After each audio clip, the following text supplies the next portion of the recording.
চীনা অরিজিনের international smartphone brand honour দেশের বাজারে নিয়ে এলো তাদের এন্ট্রি লেভেলের নতুন স্মার্টফোন এক্স সিরিজের অনার X6C।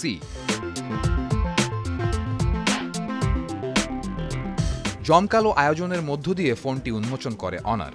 সাধারণত এন্ট্রি লেভেলের ফোনে এআই সুবিধা পাওয়া যায় না। এই ফোন দিয়ে এই ধারণাকে ভেঙে ফেলতে চাইছে অনার। এতে যুক্ত করা হয়েছে মোস্ট অ্যাডভান্সড এআই, যার সাথে থাকছে স্পেশাল এআই বাটন। এই বাটনে শর্ট প্রেস করে পাওয়া যাবে কুইক মেনুতে অ্যাক্সেস, আবার লং প্রেস করলে চালু হবে গুগল লেন্স, যা বিভিন্ন বস্তু শনাক্তকরণ, অনুবাদ ও ফাস্ট সার্চিংয়ের সুবিধা দেবে। ডিভাইসটির আরেকটি গুরুত্বপূর্ণ ফিচার হল এআই ইরেজার, যা ছবি থেকে অনাকাঙ্ক্ষিত বস্তু বা চলমান পথচারীদের কয়েকটি ট্যাপেই মুছে ফেলতে পারে।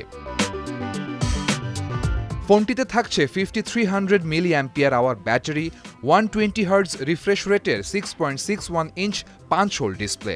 আরও রয়েছে মোস্ট অ্যাডভান্সড অ্যান্ড্রয়েড 15-এর ম্যাজিক ওএস সফটওয়্যার।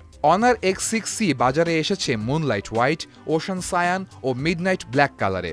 অনুষ্ঠানে উপস্থিত ছিলেন অনার বাংলাদেশের country manager Lang Guo, deputy country manager Mohammad Mujahidul Islam এবং বাংলাদেশের head of business Mohammad Abdullah Al Mamun.